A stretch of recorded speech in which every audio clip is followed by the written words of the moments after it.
Public transportation is essential to the vitality of the city of Chicago. Chicago is no stranger to big ideas and bold infrastructure projects. From the Chicago River's reversal to the Willis Towers construction, the city has a history of tackling ambitious endeavors. The latest in this lineage is the Red Line extension, a $5.7 billion plan to expand one of the city's key transit arteries further south. However, with its massive price tag and lingering questions about execution, is it a transformative investment or a costly gamble? Let's break down in today's episode. The Red Line is one of the busiest lines in Chicago's L system, operated by the Chicago Transit Authority CTA. Running north-south, it stretches from Howard Street on the city's northern edge to 95th Street, Dan Ryan on the south side, serving as a lifeline for commuters, students, and workers. But for decades, residents south of 95th Street have felt left out. The Red Line extension, RLE, aims to fix that by extending the line 5.6 miles from its current terminus to 130th Street near Altgeld Gardens, a public housing community. This isn't a small tweak. The extension includes 4 new stations, 103rd Street, 111th Street, and Michigan Avenue elevated, and 130th Street at grade. The average population density within 1/2 mile of each station is nearly 6,800 people per square mile. Each station will include bus, bike, pedestrian, and park and ride facilities connections. The plan also includes 1,200 parking spaces, new traction power substations, a rail yard, a maintenance facility near 120th Street, and 78 new rail cars. Trains will run 24/7, with trains every 3 to 6 minutes during weekday peak periods, every 7 to 8 minutes during weekday off-peak periods, every 8 to 15 minutes during weekday evenings, and every 7 to 15 minutes on weekends. Daily ridership is projected at 36,400 initially, increasing to 41,500 by 2040.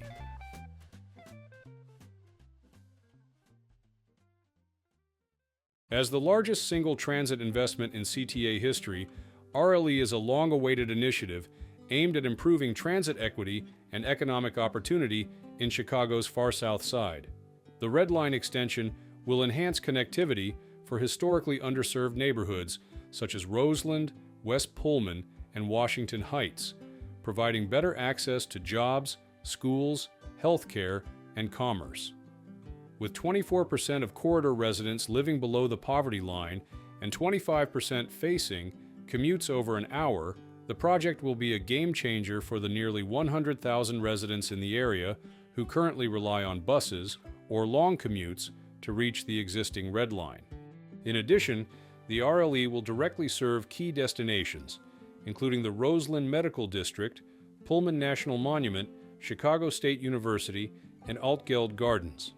The new 111th Street station in particular will act as a transit anchor for the Roseland Medical District, supporting local healthcare services and economic growth.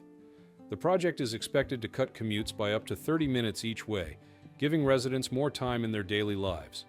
I had no idea about the CTA Red Line extension until this program, and I actually think it's pretty cool. That gives me more access to the city and also opens up more job opportunities. Beyond transit improvements, the RLE will be a catalyst for economic growth. CTA estimates the project will generate over 25,000 jobs in Cook County and drive $1.7 billion in real estate activity by 2040. Transit-oriented development will revitalize 95th Street with new businesses and housing. A whopping $5.7 billion. That breaks down to roughly $642 million per mile, making it one of the most expensive transit projects in recent U.S. history on a per-mile basis. For comparison, other cities have built similar extensions for a fraction of the cost. Let's put that $642 million per mile into perspective. Montreal recently completed a 10.3-mile metro expansion for $140 million per mile. Madrid, a global leader in cost-effective transit, has built subway lines for as little as $50 million per mile. So why is the RLE so costly? Part of it comes down to scope. This isn't just a simple track extension. The project includes elevated structures, new stations with modern amenities, think accessibility features and bike parking, and that massive rail yard. Land acquisition is another factor. Buying up property in a dense, urban area isn't cheap, especially when you factor in legal fees and community negotiations. Labor costs in the U.S. are also higher than in many countries, thanks to union wages and stricter regulations. Then there's the American premium. The U.S. has a well-documented habit of overpaying for infrastructure compared to peer nations. Bureaucracy, environmental reviews, and a fragmented planning process often inflate costs. Posts on X have highlighted the disparity, with users pointing out that Chicago seems to be spending more to get less.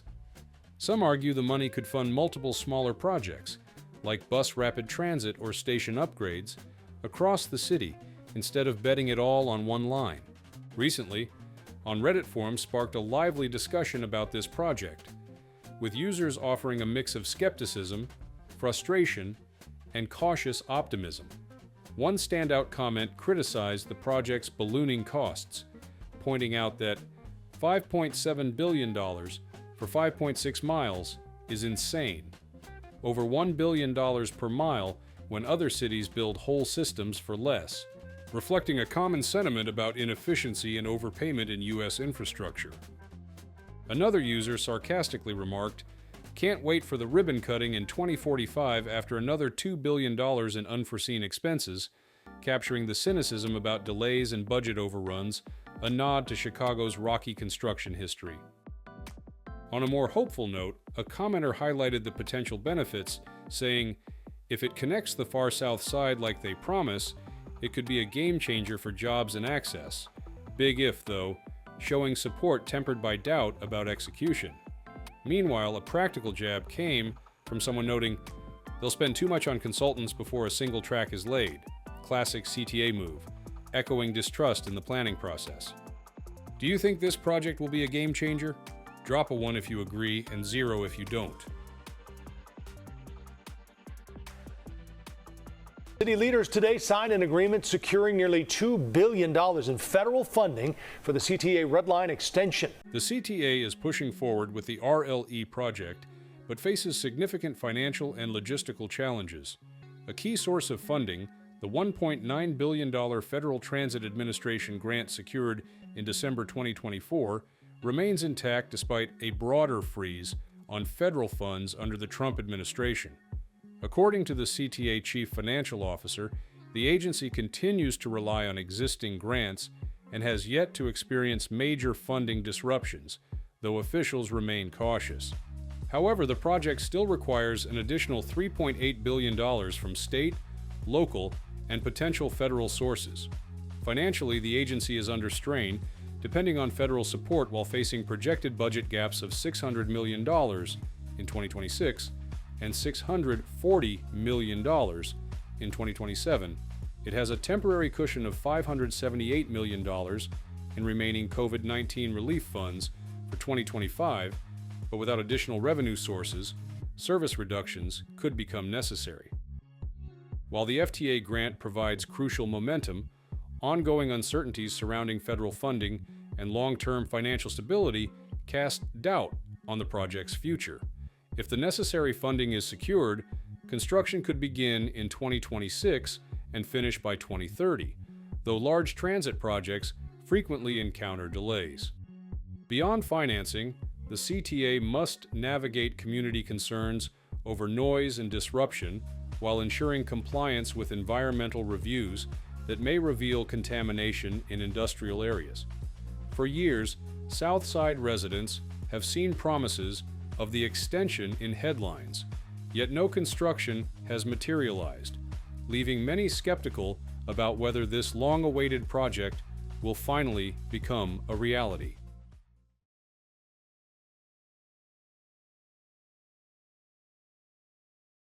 Chicago's transportation network is legendary, from the iconic L looping above the streets to the endless web of buses and commuter trains fanning out to the suburbs. But even a classic needs a fresh tune-up. How crowded on a scale of 1 to 100? In the morning, I'd say 200. The city is rolling out an ambitious new upgrade designed to handle growing demand, improve reliability, and make it easier than ever to navigate without a car. We're talking faster trains, smoother connections, and a system built for the future. In today's episode of Great Trainspeed, we'll explore what's in the works, why it matters, and how it could change the way Chicago gets around.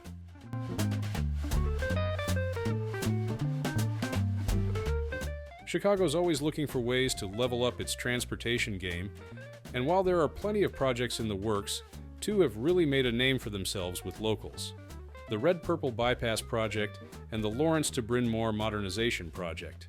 Let's kick things off with the first one, the Red-Purple Bypass Project. While the new track will enable Red Line trains to run faster and more frequently, the primary capacity bottleneck lies just north of Belmont, where rail traffic historically tangled in a daily game of stop and go. Here, Kimball-bound Brown Line trains were forced to cross over the three busy tracks, carrying Red and Purple Line trains. Because the Brown Line turns west at this point, every crossing required other trains to pause, often rippling delays down the line. This intersection became a notorious choke point, one that not only slowed individual trips, but also limited how many trains could run during peak hours, ultimately constraining the entire system's efficiency and reliability. The Red-Purple Bypass Project solves this long-standing problem with an overpass that lifts Kimball-bound Brown Line trains above the busy Red and Purple Line tracks. As a central element of Phase 1 in the CTA's ambitious Red and Purple Modernization (RPM) program, it represents a major step in upgrading Chicago's aging rail system. Known as the Belmont Flyover, this structure gracefully carries northbound Brown Line trains over the Red and Purple tracks just north of Belmont Station, eliminating the century-old bottleneck at Clark Junction, allowing trains to move more smoothly and efficiently. This transformative project, which opened to service in the early hours of November 19, 2021, marks the first entirely new mainline track added to the CTA network in nearly 3 decades, a milestone in Chicago transit history. It replaces a flat, diamond-grade junction built in 1907, a relic of the early 20th century that frequently forced trains to wait for one another, creating delays that rippled across the system. A single holdup could cascade down the line, throwing off schedules, slowing service, and frustrating thousands of riders during the busiest hours of the day. The new flyover is not only a functional upgrade, but also a modern engineering statement, built with robust steel plate girders for the flyover span and durable precast pre-stressed concrete girders for the adjoining mainline viaduct. Decorative groove-marked concrete piers give the structure a distinctive character, blending infrastructure with urban design. Functionally, the impact is profound. By elevating Kimball-bound Brown Line trains over the busy Red and Purple Line tracks just north of Belmont Station, the bypass removes a century-old congestion point that once limited train frequency and constrained service. The operational gains are significant. Up to 8 additional Red Line trains can now run per hour during rush periods, providing capacity for approximately 7,200 more riders at peak times. Train speeds through the junction have surged by about 60%, reducing travel times, improving reliability, and saving passengers an estimated 500,000 travel hours each year. Given that the Red Line serves nearly 30% of all CTA rail passengers, these improvements don't just benefit the North Side, they ripple through the entire network, strengthening service citywide and setting a new standard for efficiency and reliability in Chicago transit. Beyond engineering, the project took careful measures to respect the community, requiring the removal of 16 properties, but also preserving history by relocating the century-old Vautravers building approximately 40 feet west.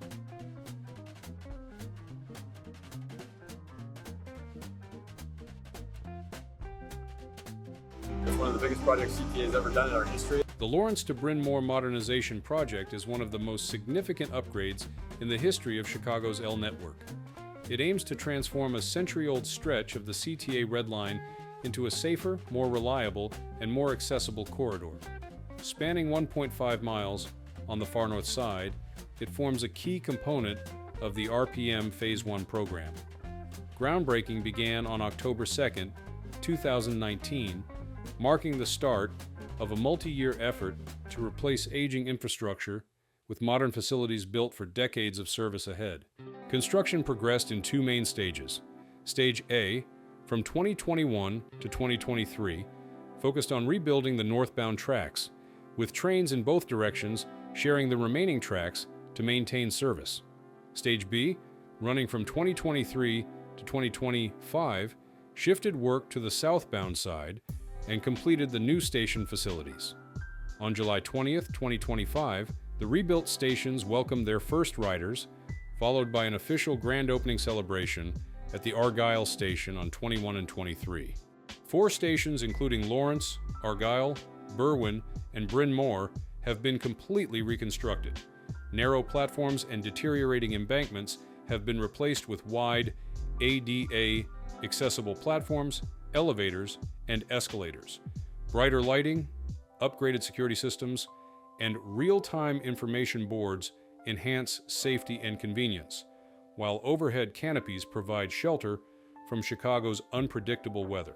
The RPM Phase 1 segment is part of a roughly $2.1 billion project funded through a combination of federal grants, such as Core Capacity and CMAP, alongside local tax increment financing, TIF, and CTA revenue.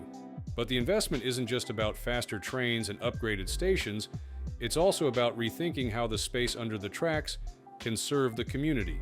CTA is reimagining the 10-block stretch beneath the elevated structure between Lawrence and Ardmore. Scheduled for construction in 2026 to 2027, these community-focused improvements will feature a pedestrian trail, playgrounds, dog parks, fitness areas, benches, and flexible plazas for neighborhood gatherings and events. The vision for these spaces was shaped by extensive feedback from residents and local businesses during community meetings in 2024, ensuring the final design reflects the character, needs, and aspirations of the surrounding neighborhoods. Everything appears to be on track with the project's completion. Do you think the project was worth the $2.1 billion investment? Drop a 1 if you agree, or a 0 if you feel different.